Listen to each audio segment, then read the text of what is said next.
اهلا بيكم طلاب تانية اعدادي. النهاردة هنحل اهم الاسئلة على درس الاول، درس الحركة الاهتزازية.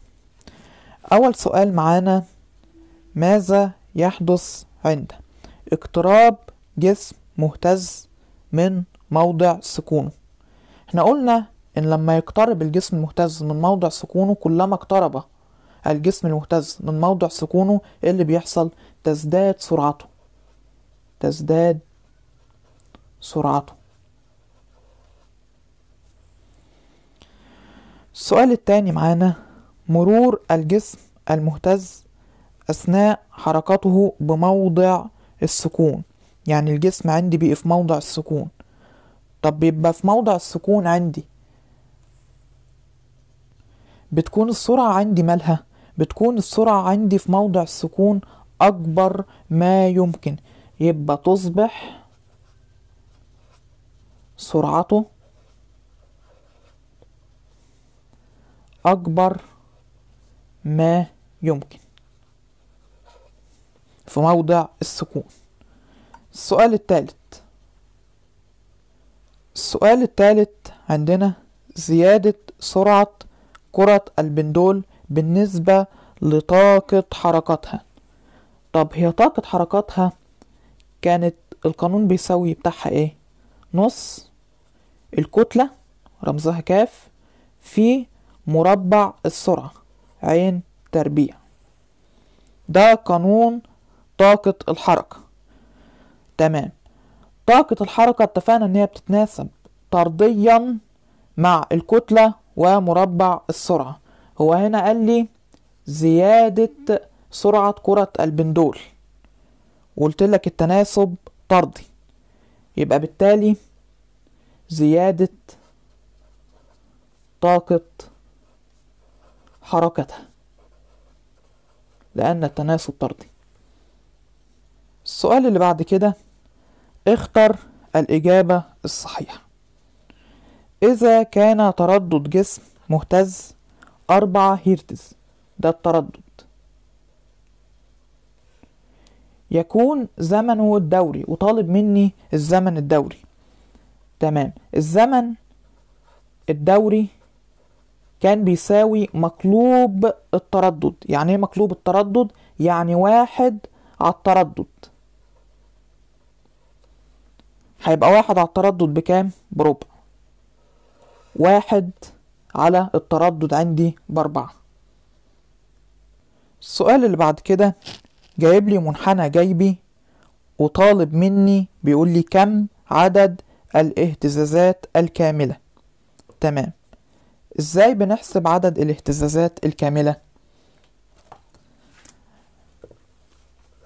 من موضع السكون لأقصى إزاحة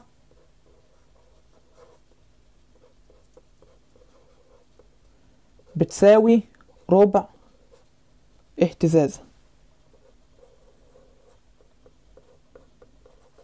ومن أقصى إزاحة إلى موضع السكون برضو هتساوي ربع اهتزازة. يعني ايه الكلام ده؟ عندي هنا موضع السكون،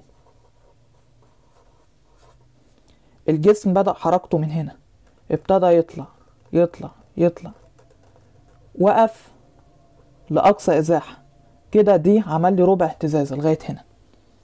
تمام. كمل بعد كده من أقصى إزاحة لموضع السكون بكام؟ بربع اهتزازة. كده احنا معانا كام؟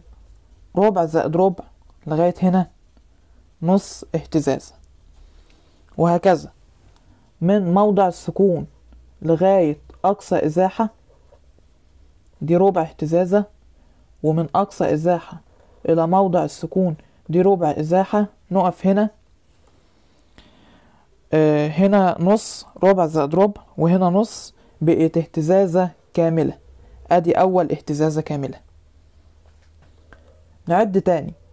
من موضع السكون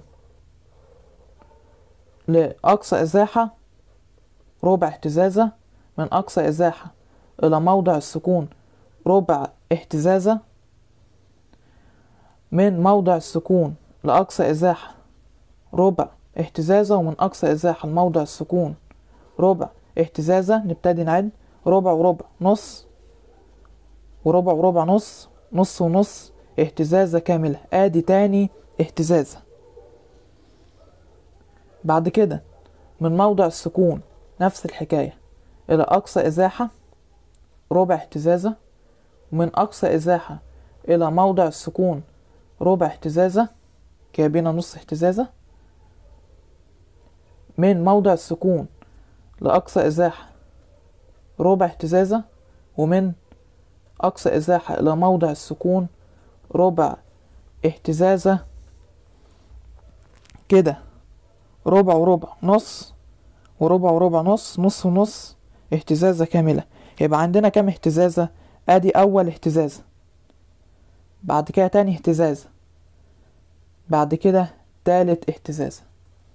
يبقى عندنا 3 اهتزازات كاملة. السؤال اللي بعد كده: الشكل نقط يعبر عن العلاقة بين التردد والزمن الدوري. العلاقة بين التردد والزمن الدوري علاقة عكسية. فين في الأشكال دي اللي بيمثل لي علاقة عكسية؟ طبعا الشكل رقم ألف ده بيمثل لي علاقة عكسية بين التردد والزمن الدوري. السؤال اللي بعد كده: إذا كان تردد جسم مهتز 5 هرتز، 5 دي التردد، فإنه يحدث نقط اهتزازة كاملة في الدقيقة الواحدة. عشان أحل السؤال ده لازم أكون حافظ قانون التردد. التردد بيساوي عدد الاهتزازات الكاملة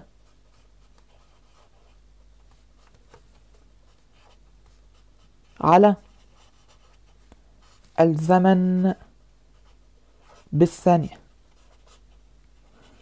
تمام، هو مديني التردد ومديني الزمن، ولكن مش بالثانية. عشان أجيب الزمن بالثانية، هو هنا عطوني بالدقيقة.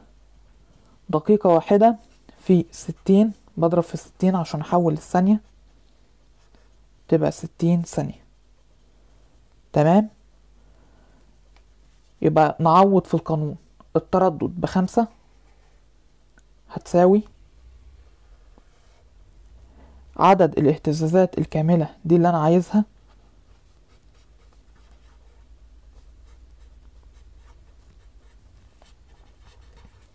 على 60. نضرب مقص كأن دي على 1، تبقى عدد الاهتزازات الكاملة تساوي 60 في 5، هتديني 300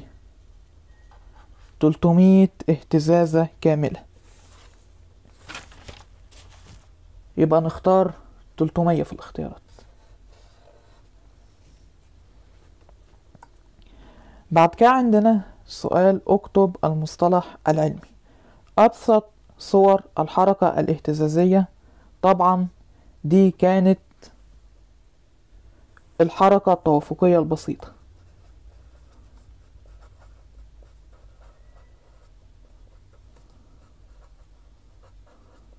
السؤال اللي بعد كده: أقصى إزاحة يحدثها الجسم المهتز بعيدا عن موضع السكون، دي كنا بنقول عليها سعة الاهتزاز.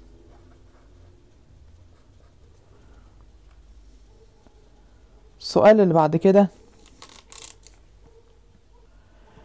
الحركة التي تتكرر بانتظام على فترات زمنية متساوية دي طبعا الحركة الدورية.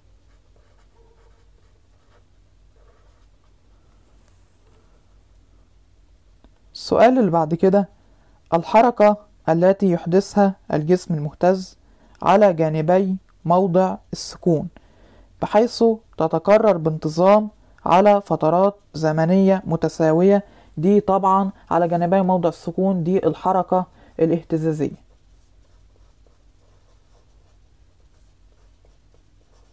الحركة الاهتزازية.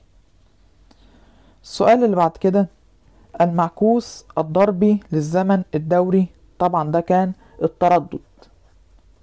طب التردد كان بيساوي ايه؟ مقلوب الزمن الدوري اللي هو 1 على الزمن الدوري.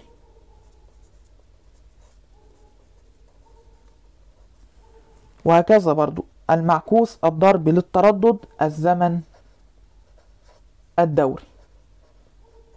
يبقى في الامتحان اول لما يقول لي المعكوس الضربي للزمن الدوري التردد، المعكوس الضربي للتردد الزمن الدوري.